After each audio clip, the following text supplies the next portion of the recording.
Alrighty, friends, welcome. Thank you for coming this morning through hell or high water, as it were. Although we're looking okay so far as the morning has developed, so we'll hope that that stays. It is not the irony of the fact that we have set a panel with four of the leading environmental organizations in the region on the day where we are facing very acutely the threats of the environmental dangers in our regions is not lost on any of us that are sitting up here, and this is an old story for them, but perhaps a little bit of a new story for some of us. So very glad that many of you were able to push through the forecast and be here this morning. The good news is we're also recording, so this will go up on our YouTube page as well, so others who did not quite feel so bold and brave this morning can also attend virtually this week, and so they'll hear what we have to say. So before us today, we have four really incredible women who have leadership roles in four really incredible organizations. We've got Mary Carson Stiff from Wetlands Watch, we've got Christy Everett from Chesapeake Bay Foundation, Karen Forget from the Lynnhaven River Now, and then Pam Northam from Elizabeth River Project. So all of those I hope you have heard about. And if you haven't, you're going to learn a little bit now and about what kind of work they do, the kind of challenges they face, and maybe a little bit what we can do to help as well. So Mary Carson, who's also a member of our vestry and a member here at the parish, is going to facilitate and moderate this conversation, and hope you'll all enjoy. Thank you very much. Thank you. Welcome, everybody. Thank you for being here. We're in our king tide season, and when a nor'easter comes at the same time, we are really excited, and everyone else is not. And so we're so glad. This is big news for our Catch the King initiative, which is all about community members participating in data collection and science, which is what we're here to talk about. So I'm Mary Carson Stiff. I'm the executive director of Wetlands Watch. Wetlands Watch is a nonprofit. We're based here in Norfolk, but we work statewide. And our work is really about how communities and individuals can adapt to climate change and how we can keep nature at the center of that adaptation. Everyone is going to go and do a quick blurb about their organization, just like I did, and then we're going to get right to it. Good morning, Christy Everett, Chesapeake Bay Foundation. Thank you all for being here. We have to be here because our great friend Mary Carson asked us, but you all got out of bed and brought chocolate chip cookies, so maybe this will be a thing every week. So a little bit about our organization. Education is one of the things we do. Take students out in the water, having a meaningful watershed experience. If you know students, we do field trips around the region. Please get on our website or let us know. We can get information. We do student-teacher training. We do teacher training and student leadership as well. So if you know high school students, teachers, please hook them up. We'd love to get them involved in our program. Also restoration, so working with Living Shorelines, oyster restoration, Caring for Creation grows oysters out. So thank you all for getting that messy, dirty work done. I know it's not easy, lots of sea squirts and other critters that you're fishing out, literally. And then on the ground restoration, so rain gardens. Every Friday for the next 2 months, we're going to be doing maintenance Fridays in the morning. Anyone who wants to get their hands dirty, which I know you all do here at your garden, but with us, we'd love to have your help there. I think this Friday we're doing Lindenwood Elementary, so school not too far away, but always have opportunities to get involved. And then advocacy and outreach. We'll probably talk a little bit about policy this morning, so that's such a critical piece of the puzzle. But want to help people use their voice to speak up on behalf of our critical waterways and what our decision makers can do to help. So on Tuesday night, we'll be having a lecture at Brock Environmental Center. We have a program coming up next month that's going to be a fantastic climate scientist, Jeremy Hoffman. We'll be going to Lobby Day. I think all of us will probably be up there late January. We have a bus. We'll take you up. So those kind of activities in preparation towards the General Assembly advocacy. So love to have you involved and happy to share more about it. I don't know how long that was. I apologize. Need a timer. Good morning. I'm Karen Forget, and as Mary Carson and Father Noah said, I am the director of LR Now in Virginia Beach. Our organization was founded 23 years ago. by three gentlemen who thought that the degradation of the Lynnhaven River had happened on their watch, and they had to do something about changing that. Over the last 23 years, our organization has grown and our area of work has grown.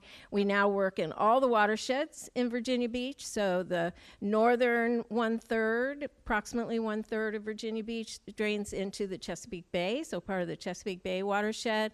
About 5% of the land area in Virginia Beach drains directly into the Atlantic Ocean.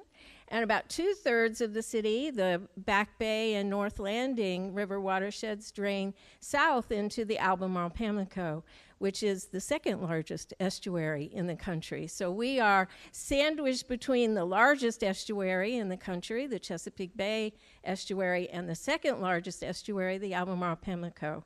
And our work is similar to the things that Christy was talking about. We do a lot of education and outreach work. We work with over 100 schools in Virginia Beach, with faith communities, with businesses, and with families to adopt good practices that not only help with water quality improvement, but are also helping us to adapt to climate change and become more resilient.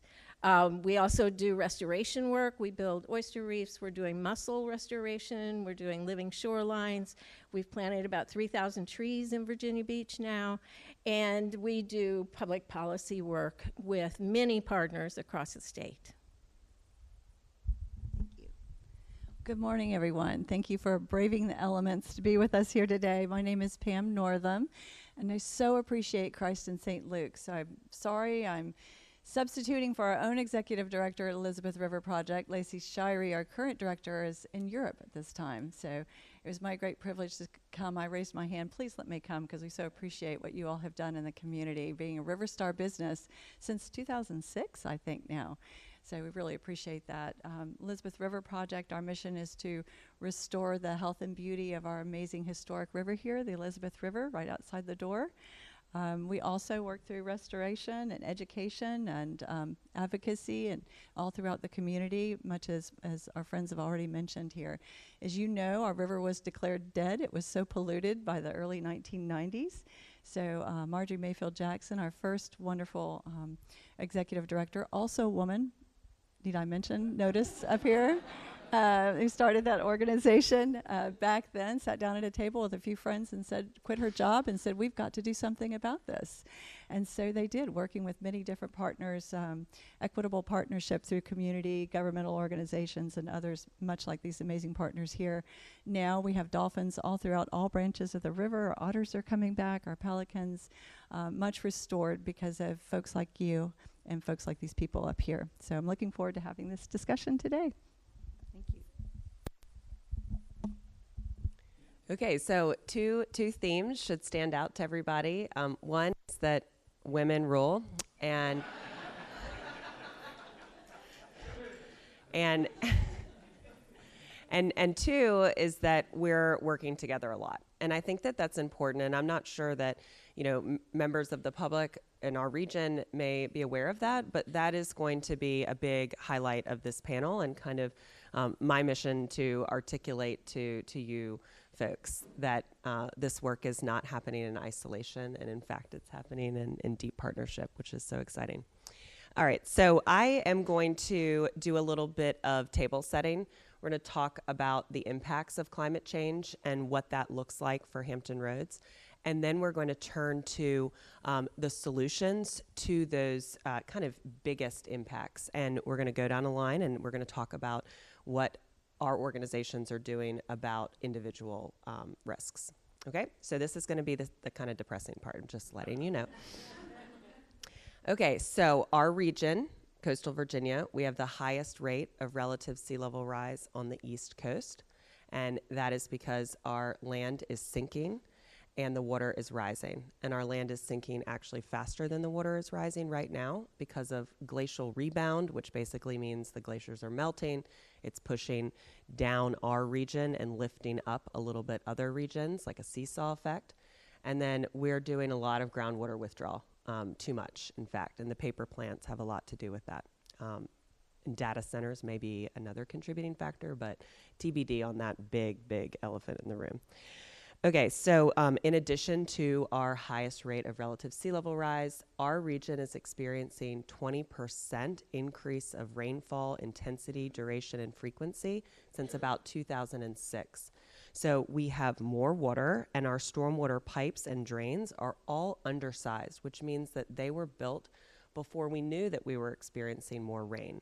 And they are not big enough to accommodate all of the water that's falling from the sky, or all of the water that is coming from the water bodies nearby and kind of moving in the opposite direction, as I'm sure you all have seen right out here to your right in Stockley Gardens, right? Water's moving in the wrong direction. So people and properties are more at risk. There's a giant economic impact to our governments and to people because of this increased risk. Everything is more expensive. You have to maintain the roads that we live on and drive on to ensure that people can actually get to their homes safely, and emergency vehicles can get to homes safely. And this will become, acutely important as we have more big high tide seasons, like we're having in the fall season every year. But with sea level rise, all of that higher high tide flooding becomes more problematic because there's more water in our streets. So in addition to this, kind of sea level rise risk and rainfall risk, we are experiencing hotter temperatures. And hotter temperatures are, of course, making our water expand and making more of it, but they're also having enormous impacts to our habitat and our health of our waterways. So more heat means more algal blooms, which means less oxygen for all of our critters that we rely so heavily upon. In addition to that, guys, it's like not enough, right? Our wetlands are drowning under sea level rise. And so what happens is, as the water levels are rising, our wetlands are not able to grow vertically at pace with the higher water levels. Does that make sense? So in order for them to survive, they need to move landward. And what's landward? Well, people and infrastructure. So 99% of Virginia's shoreline is developed and is in private ownership. Let me say that again. So 99% of Virginia's shoreline is in private ownership, which means that for our wetlands to exist in the future with sea level rise, we really need to create space for them to move. But that space is in private ownership by people like you and me. Not me, but other people. So what we're looking at is that if we do not prepare for the wetlands to move landward, 89% of Virginia's tidal wetlands will be lost by 2080 due to sea level rise. So that's just drowning in place. So that is really kind of like the gist. There's, of course, a lot more to say about risk, but that's the risk that is most relevant to the discussion this morning. So the purpose of this panel is to show you all, residents of the region and interested participants of our region's future, what the organizations that serve you and serve this space are doing to bring solutions to these problems. The problem is big, as it's very clear, but we're not going to solve it independently. We need to work as a collective to ensure that our impact is right-sized for the problems that we have here. And we're going to talk about that collective work that we're all doing in partnership between our organizations and many, many others. And the hope is that this will provide some hope and insight to you all. And we're also going to talk about things that y'all can do, because it's going to take everybody kind of stepping up and participating. Okay? Sound good? All right. We are so on time. I love it. So we're going to go down the row here. And so this question is for Chesapeake Bay Foundation and for Christy. So one way that our region can deal with challenges associated with climate change is through policy. Can you please describe how climate adaptation and resilience policy is happening in Virginia, speaking specifically about how partnerships are amplifying capacity and impact? Yes. Love how Mary Carson brings you down, expects me to bring you back up. Yeah. Okay, we'll try. You all will need to bring up the rear here. Well, the emphasis on everybody, I think, is pretty key. So I'm going to be looking at you all in a few minutes, and I think that ties into the policy key. But I think, to me, and this will get pretty depressing around 2 p.m. when we have a 6.5 foot high tide, but the challenges are so stark and so severe, but I do think there are a lot of solutions. And so I think what I'd like to emphasize a little bit is, number one, reminding everyone, our neighbor, our family members, our decision makers, everybody, that we have changing conditions. Because I don't think everyone's there. You all are probably there because you're here. But I don't think everyone realizes we have changing conditions. I've heard a stat recently of most people, until recently, most people felt that someone next to them didn't believe in climate change. There's a great stat, but I don't remember the exact numbers. And so for a long time, I think we were afraid to talk about changing conditions or climate change. I think we're now getting close to that point, but I think it's still really critical for each of us to say, gosh, things are changing. Obviously, there's a lot of denial out there, or there's just a lot of overwhelm. People are just, I don't know what to do, so can we just talk about something lighter or nicer or easier? So I do think it's really critical for people to start to talk about things are changing. And we'll talk about rising water. I think we'll talk about urban heat islands a little bit too, because that's such an important issue for our area. So I really think it's critical that, again, we're just talking about changing conditions and starting to plan for that, because we're not there yet. I think all of us can think of examples with decision makers who are just not making that pivot, and we need to help make that advocate for that as well. And I think the second is this gives us a chance to develop more resilient and healthy communities. So while we're at this brink or this path in the road that can be so challenging and adds, as Mary Carson mentioned, we have a lot of added challenges to bay restoration, quality, habitat. We also have an opportunity to respond and adapt in a way, because there's so many wonderful examples out there of how we can pivot and how we can respond and react in a way that makes smarter decisions. So in the future, we're able to benefit and have some of the benefits of thinking thoroughly about how we redevelop our communities, how we adapt in a way that's better for water quality, for habitat, for under-resourced communities, for Black and Brown communities, and really kind of thinking about thoughtful ways to respond as we're at this path in the road. So I just want to highlight a few solutions that I think are promising, that are local, and then get us back to policy and kind of, again, talk about what we can do, because I think there is so much that we can do and we are doing. All of us, 3,000 trees is a lot of trees. So all of us are doing this neighborhood. Just the beginning, exactly. So a few solutions that I think are really promising. Not sure if, has anyone heard of the Tidewater Blueway Greenway, St. Paul's Blueway Greenway? A few, okay, great. Okay, so that is near Scope, part of the St. Paul's Transformation Project. It's, I believe, under construction right now, and it is a 22-acre stormwater park. So it is going to capture stormwater from all of those rooftops, all of those roadways, all of those areas that we're sending that water into culverts, into former creeks and streams that are really essentially underground, that have been sending water back up through that part of downtown Norfolk. And so there'll be recreational amenities, there'll be water quality benefits. It'll reconnect some areas in Norfolk that are disconnected based on redlining and former practices that really separated out certain types of communities intentionally.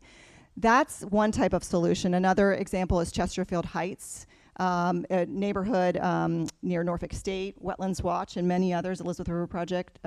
Many others were involved in the design of that and the implementation of that, the outreach of that. And that's a, really a resilience, for lack of a better term, resilience community. It's beyond just one park. And so it's taking water in many ways that are beneficial to the community. So you're providing more recreational access, you're investing in these impoverished areas, in these under-resourced areas, but you're also at the same time holding water.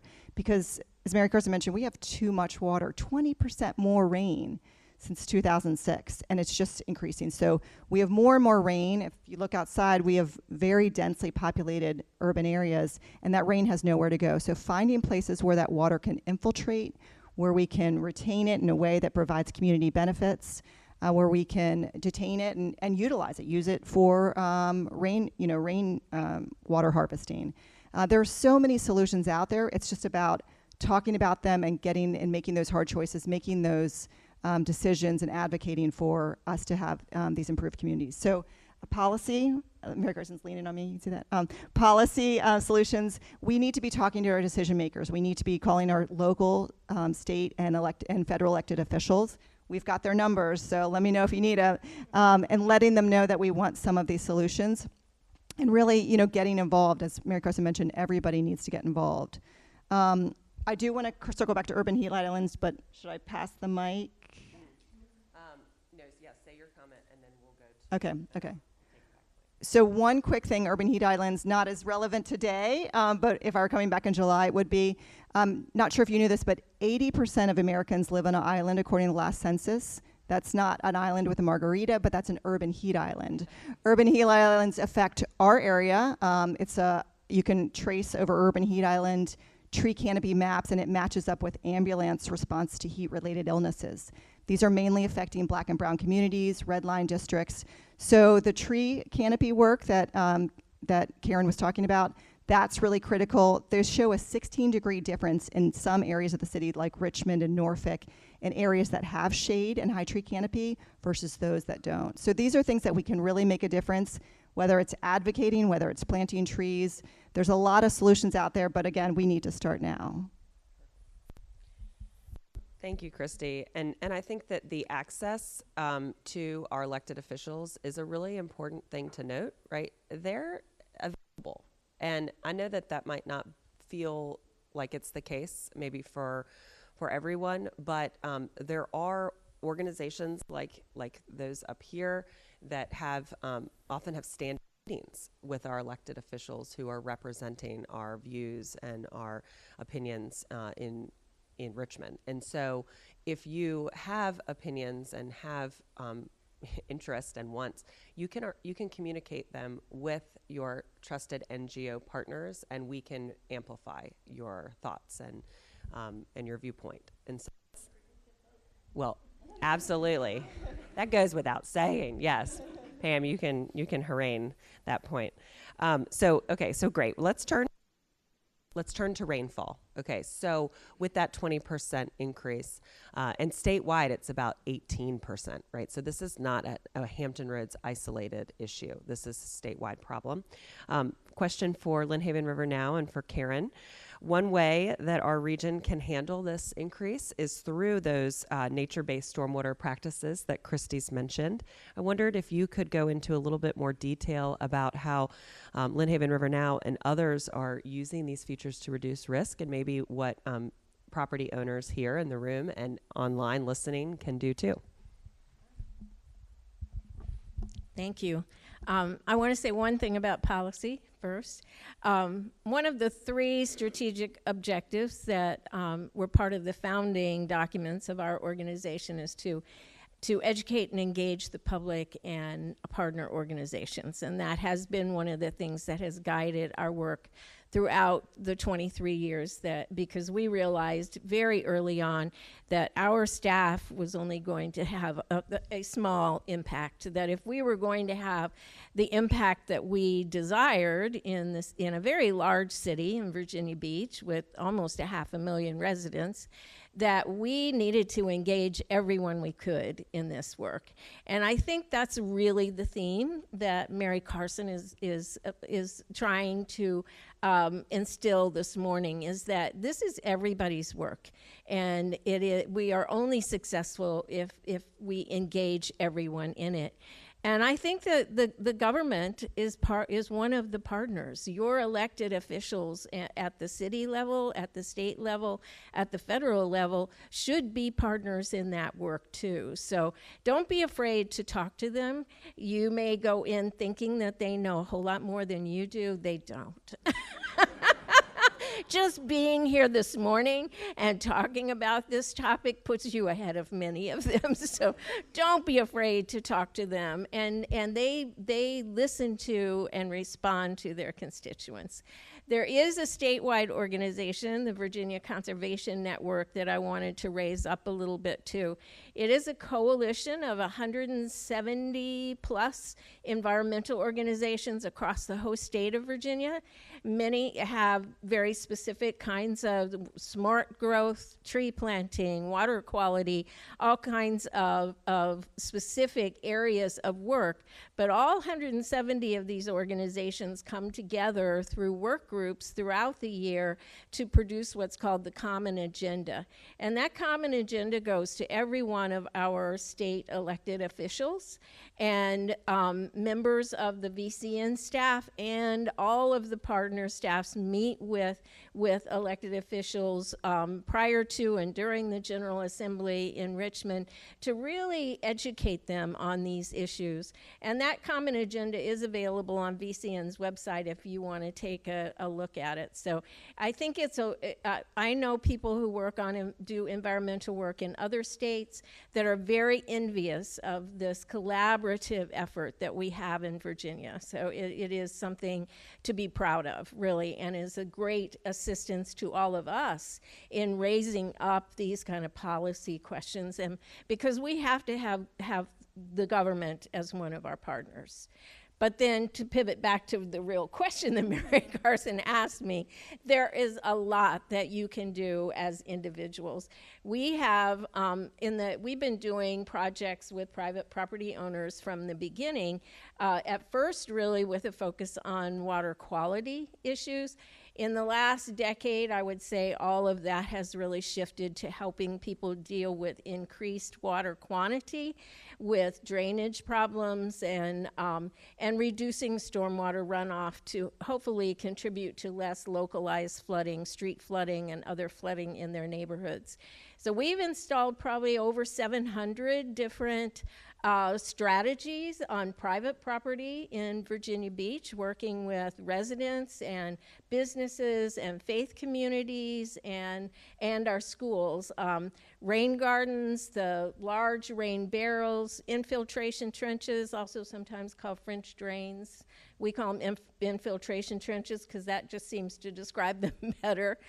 Planting trees, other conservation landscaping practices, all of those kinds of things. I think Christ in St. Luke's has done some things to make your property more resilient. You moved your HVAC, right, out of the basement, which is anybody who lives in this neighborhood, I live in this neighborhood, knows that having your HVAC system in the basement is not a good idea.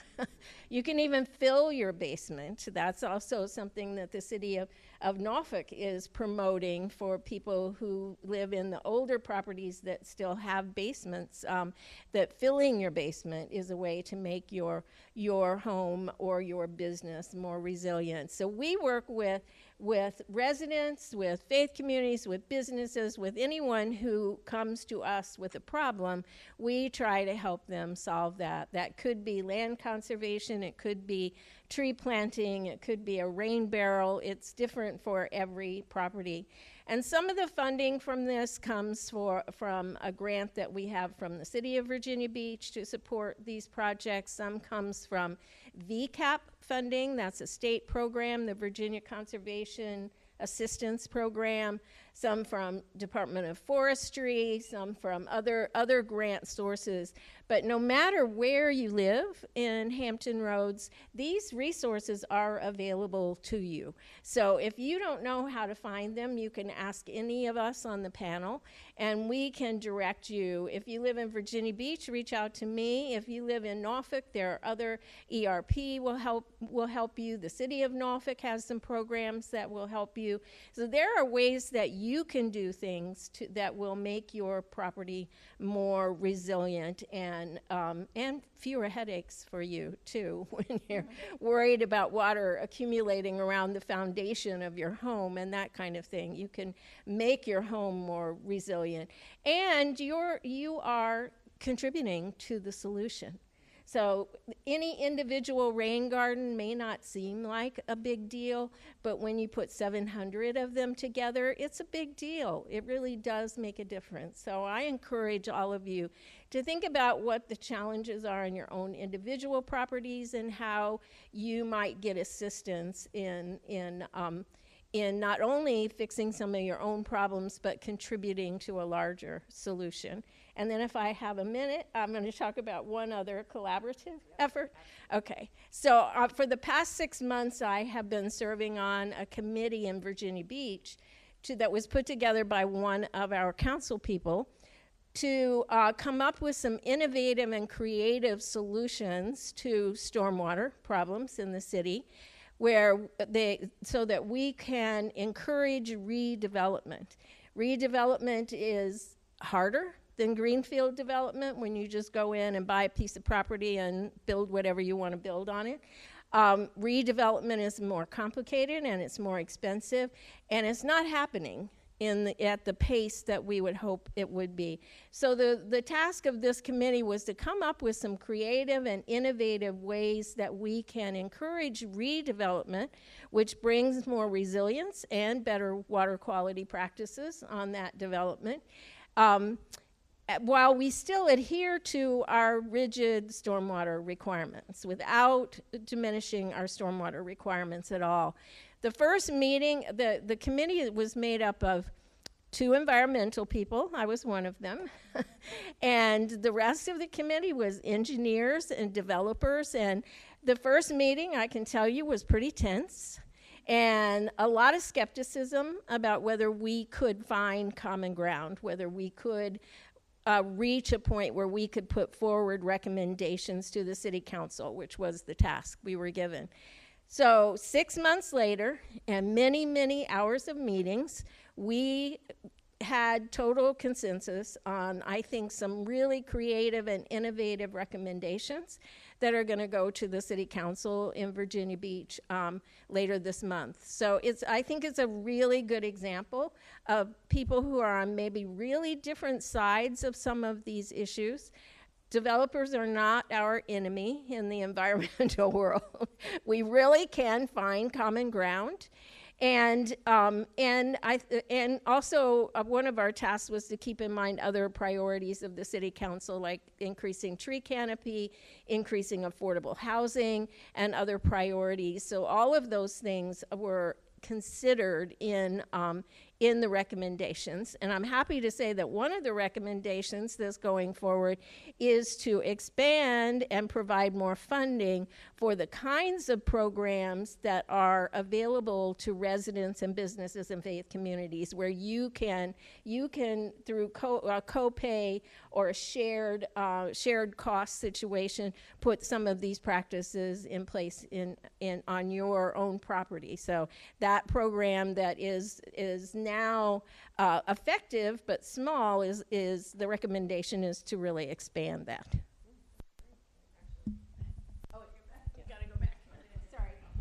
That's great, and other cities can follow suit from Virginia Beach, so that would be a good thing for Norfolk and others. Okay, so last question is for Pam and the Elizabeth River Project. So one way that our region can deal with wetlands losses related to sea level rise is through the use of living shorelines, and these are fringe wetlands that are providing habitat but also erosion control. I wondered if you could talk about what's happening with living shorelines and how we're working together to create more of them. Sure. Well, I'm so glad Karen mentioned common ground, because I keep coming back to faith and creation care and the reason why we're here to begin with. Because to me, we talked about this being a little depressing, but to me this is about hope and resilience and what we can do, is what was mentioned here. We think about God's gifts of creation, and these are the great gifts that we've been given. We love it here. This is our home. So how are we going to continue to live here moving forward in the future in a way that's sustainable and more resilient? And that's a lot about what our new building, the Ryan Resilience Lab down on Colley Avenue, is all about. It's a global model of urban coastal resilience, of how can we do this together. But I love this in the context of faith, because I used to have a pastor who talked about putting feet on your faith, right? What can we do about these issues? And I think people of faith are often out front in a lot of these really challenging issues, right? So this gives us a chance to be leaders, much like here at Christ in St. Luke's, with these very disconcerting issues, these huge challenges. So living shorelines. I have to say, speaking of beauty and enjoying what the gifts that we've been given, don't tell anybody. It's okay to have a confession here at church, right? I couldn't say this the whole time we were in Richmond, but I can say it now. So I'm actually a Texan by birth. Grew up in the hill country of Texas.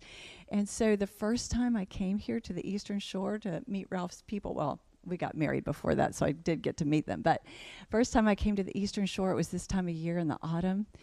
And I walked out onto the wetlands, and it was so beautiful that, this fall sunshine shining, that's gold and amber wetlands of what I know now are the Spartina, the Needle Rush, the beautiful deep blues and greens of the water framing it out, and I just fell in love.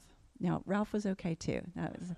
But many years later, with Living Shoreline legislation, you might have noticed some fingerprints on that legislation in the 2020s, but in 2020. But speaking about living shorelines, it's so important what we have in protecting our waterways, right? So first of all, protecting the land from erosion. So if we want nature-based solutions, we know, we always thought we could build a wall and keep it out, whatever it is, but build a wall, right, in our human wisdom. But now we know God's creative way, Mother Nature's, is so much better at preventing erosion. The living shoreline is going to hold on to that land.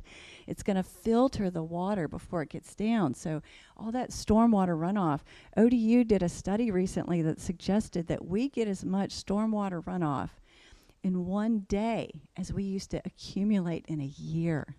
Can you imagine? And backing up a little bit, that stormwater runoff, that's that toxic soup that gets washed off of our yards and our roads every time we have major rain events. All the dog poo, I'm sorry, Lord. All the, can you say that in church? All the pesticides, the herbicides, the fertilizers, the gasoline, the oil, the heavy metal off our brakes, all that gets washed, down the drain, doesn't get filtered. It's a series of pipes that go straight out to our river, right?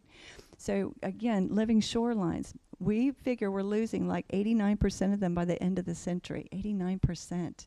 So if we can hold on to those, put them in backyards or wherever, our churches, our businesses, has been mentioned, then we know that we're going to be doing so much more to help the river. Shallow water habitat. Oh my goodness. Again, such a devastating loss in God's creatures. The little crabs that we love so much, our shorebirds, if we do not have and protect that shallow water habitat, we won't have them, right? So we're seeing them come back now. We want to hold on to that. Again, trapping that runoff and sea level rise. Holding on to that excess water and releasing it slowly over time. It's protecting people and property from the river as much as it's protecting the river from people and pollution, right? So now we know that those wetlands are so very, very, very important. So what are we going to do about that? Well, as Mary Carson mentioned, the Living Shoreline Collaborative was really started in response to that legislation by a certain administration in 20 that required living shorelines to be the first line of defense, right? So native-based solutions to those difficulties. So what are we going to do? They knew that we had to have a way to share information, to share best practices, to pool funding resources, standardized training for the Chesapeake Bay, help me out here, landscaping programs, which Wetlands Watch has been doing such an amazing training job. Using those partnerships to further the social marketing, to figure out ways to get living shorelines designed and installed. We've got to train people to do this kind of work, right? You're not born, let's just jump out and do this. So making sure that we have that capacity. And now I think Wetlands Watch is moving all across the state, not just in coastal Virginia, which was our first focus. So moving those, again, those collaboratives that are so important with the Chesapeake Bay Foundation, our friends at Lynnhaven River, all of us working together. And I think that is, if we look at God's plan, right, much more the way we see people of faith working together to make sure that we have much more equitable outreach to everyone, and that make sure that all communities are represented, and that this great creation gift that we've been given is protected. And I think about another amazing woman as we kind of finish our comments here, and I know we'll get into questions briefly, but Jane Goodall, who just passed away, right? And she talked about how all organisms, and I think again in God's creation, how all this is put together, but how each one is so important, right, within its own sphere. Each one has a role to play in what we do together, and it's true for us as well. But we get a choice about what difference we make in this world. We all have an impact on the world around us, but we as human beings get to choose what kind of difference we make. And so I really appreciate you all being here. I appreciate the church working so hard with their creation care efforts. And I think together we are a great message of hope of what we can do moving forward for future generations, right? And I thank you so much for what you're doing. That was so well said. Thank you. And way to end on the hope note, right? So we started with despair and now we're in hope mode. So we have time for questions, and I know that church begins at 10:15, and I know that our crowd will stay and we'll be here, and maybe some will be joining, but I'll be there. Yes. Could you share your insights about the City of Norfolk's coastal resilience plan? Have you been invited in those conversations? What works? What could be done better? So the question is, for the folks online, could you share your thoughts on the Norfolk Coastal Storm Risk Management project with the Army Corps of Engineers? Is that the project? Yeah, coastal, yes. CSRM is what we call it. And who would like to talk about that? I'm happy to. I'm happy to. Okay. So this is a really complicated issue, and I'm glad that the question is asked. The CSRM project is one that it's not happening just in Norfolk. There are CSRM projects across the East Coast. So Miami, Charleston, New York are kind of the most notable. There is a great need for protection against big storms. And right now, the Norfolk flood wall that's downtown, that the gates are closed today and all weekend, is providing important protection and important insurance protection, which I think is a thing that's left out of the story very often. The flood wall is essential to ensure that the businesses behind it are given a protection against a big storm, which means that their flood insurance is less expensive, which is important for business production in downtown Norfolk. Keeping the wall maintained in its current state is part of the CSRM project. And if we don't fund the maintenance and the reinforcement of the current wall, then it's bad for Norfolk. So that's an important distinction that gets into the flood insurance universe, which people really don't like to talk about, but we do. And so I think that in part, the construction of the wall that is designed for downtown and would go to the new casino, that's an effort that needs to happen for that really important protection.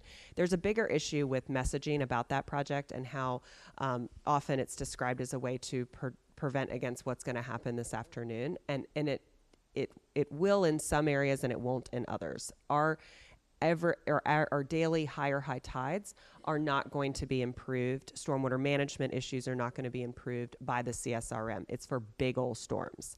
And the problem is that we do not have enough money to deal with our problem. And federal money is really hard to say no to. And so I think that it's a much bigger issue with lots of really difficult, complex issues, particularly related to historic redlining and how cost-benefit analyses work and how different communities get left out of federal money. So I think it's a bigger problem than we probably can talk about in this panel, but if anybody wants to talk about it afterwards, be happy to provide more. Yep. I'm not going to get into the details of the Norfolk CSRM plan, but Virginia Beach is also in a CSRM planning process. And it's important that citizens get engaged because there's a long process of discerning and figuring out what projects are going to give the best benefit, and all of this is going to cost a whole lot of money. That's the thing that I wanted to make sure people understand. 2 years ago, Virginia Beach passed a referendum to do 21 stormwater projects to improve water management and reduce flooding. They don't promise to not have flooded streets. What they're trying, their aim is to keep water out of people's homes. That's the goal of the 21 projects. The bond referendum was $654 million. Those 21 projects are now projected to cost $1.5 billion. Part of that is that when you get into the more detailed levels of the engineering, you find things that you didn't anticipate, so costs rise. Part of it is inflation, part of it is the labor market. There are a lot of things contributing to it. But just those 21 projects are $1.5 billion now. And the CSRM plans those are for storm surge. That's not for the kind of flooding that we're going to deal with today. It's not the kind of flooding that we dealt with a few weeks ago when we had 9 inches of rain. So all of this is going to cost a whole lot of money. And that we can't blink about that. We can't not acknowledge that, because cities have lots of priorities.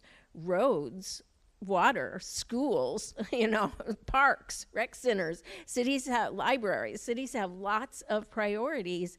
And this one priority the cost of it is really rising so rapidly.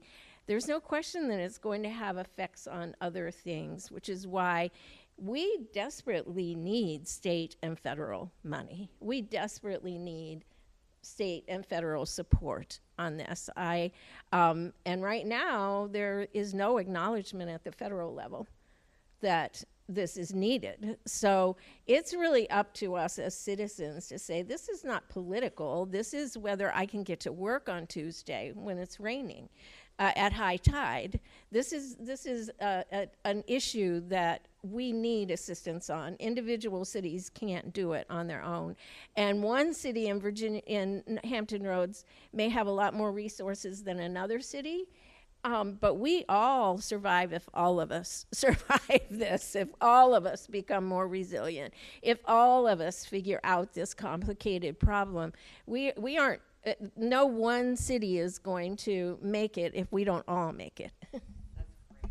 And I think that we're going to stay up here, and I'm so sorry, I got this signal from Noah, which means we're done. Thank you all so much for being here. Please join me in giving a round of applause to our panelists.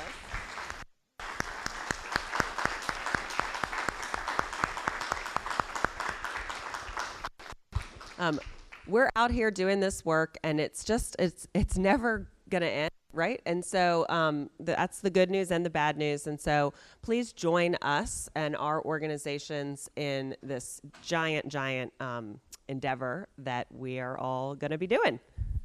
Thank you for having us. No, thank you guys, and we will continue to be working with these organizations and others. So but now we have a few more minutes if you want to informally access folks up here before it's time to get to church. I just wanted to make sure that the formal conversation for some folks who may need an extra minute, go to the bathroom, get something to drink or something like that we had a little bit of transition time. So thank you guys again. Thank you guys for attending. Some time for informal questions, and we will continue this conversation and this work together. So this is by no means the last time we get to be in a room together. So thank you guys very much. Appreciate it.